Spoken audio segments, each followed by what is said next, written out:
Welcome children, continuity of the lesson Evans tries an O level. Children, in my last class I told you that it was not possible for Evans to escape from that jail because of the tightened security arrangements. It was not possible for him to do anything illegal. Anyway, it wouldn't be any trouble at all to have the receiver turned on for the next couple of hours or so. Now the governor was confident that nothing unwanted was going to take place. So he was in favor of keeping the receiver of the hidden microphone on for the next couple of hours or so. For a few hours, he wanted to keep the receiver of the hidden microphone on. It wasn't as if there was going to be anything to listen to, was it? He was aware of the fact that what he was going to listen to was not going to be any important. Was not important. Amongst other things, an invigilator's duty was to ensure that the strictest silence was observed. An invigilator has to perform many tasks, has to do many duties, and one of those duties is to ensure strictest silence.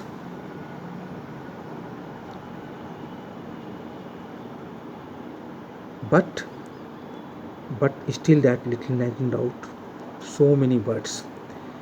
But the governor's mind was not allowing him to take any rest. His mind was busy with negative thoughts. He was actually not going to take any risk.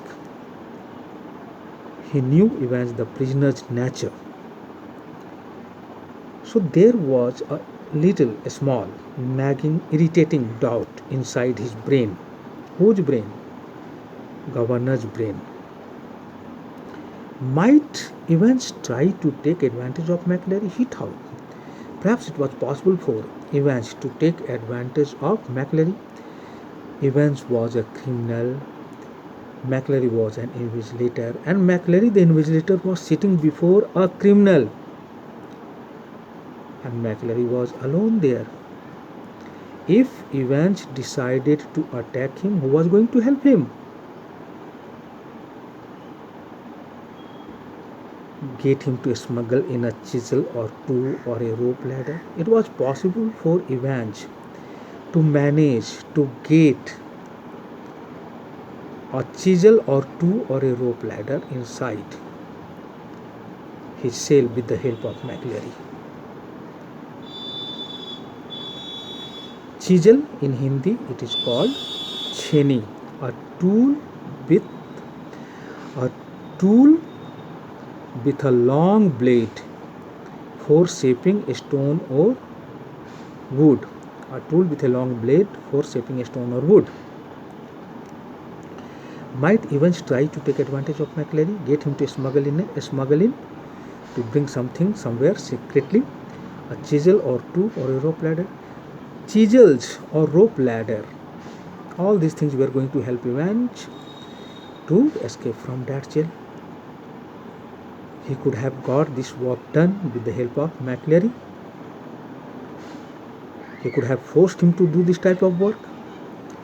All these thoughts disturbed the governor's mind so much that he immediately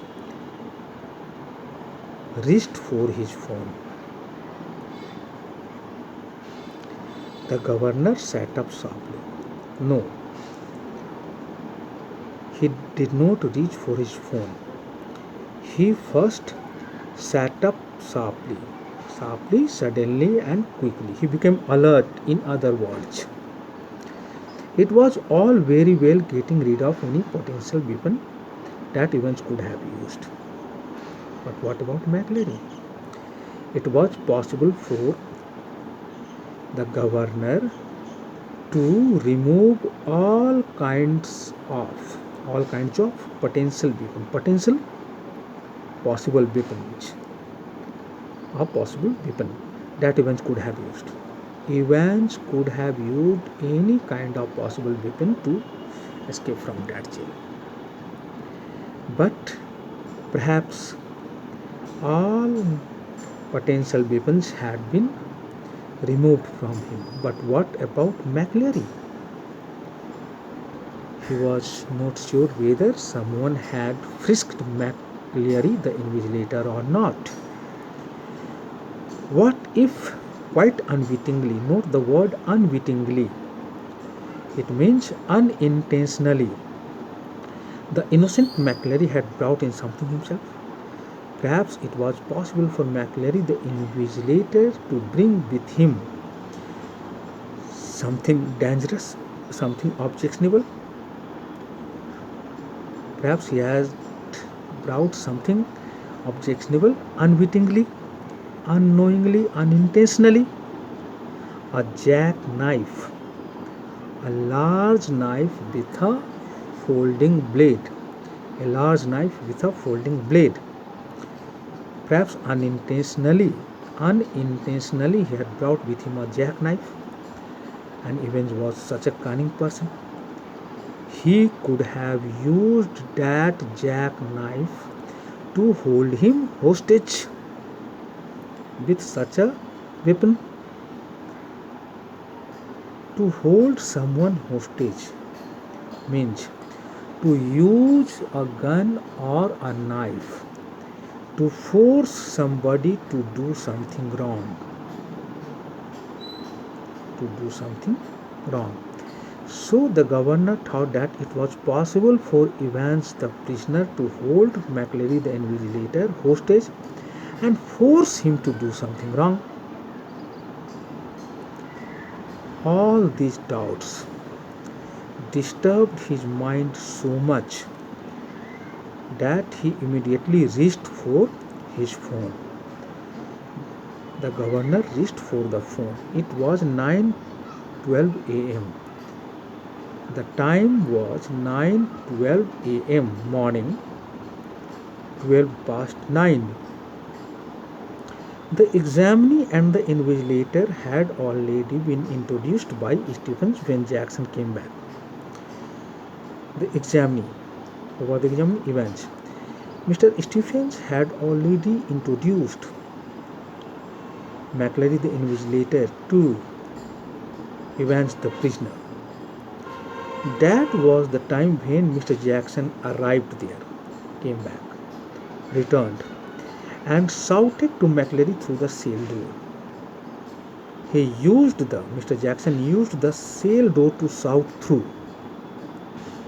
He wanted to say something to McLeary and Mr. Jackson and Mr. Stephens.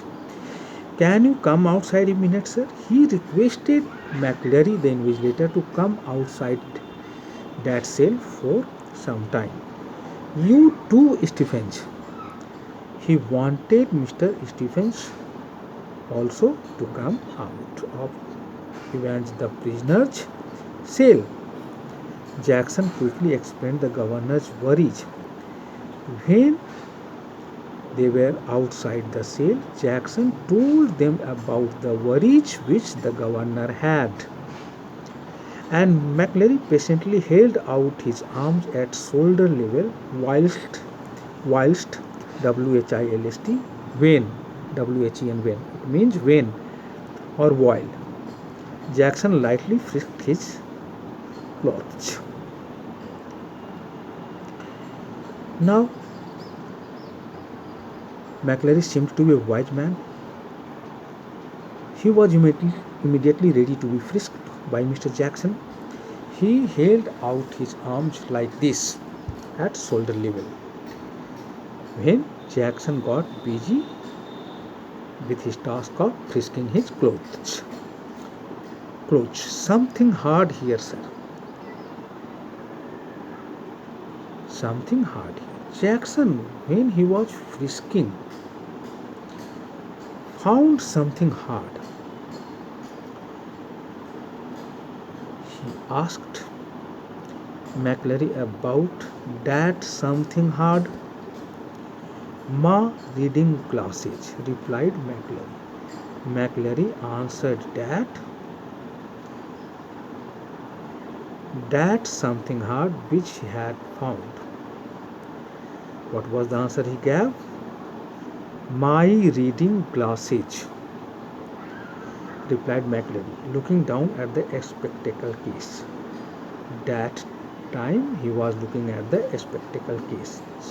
He had brought his spectacles with him. So he said he said, what did he say? Ma reading glasses. Ma here means my. Jackson quickly reassured him to remove someone's fear, to set somebody's mind at rest. Now Jackson immediately removed his fears, and bending down on the landing, thumb flicked the catches on the suitcase. Jackson bent down on the landing, and with the help of his thumbs, he opened the lock of that suitcase which McLeary had brought. Thank you, children.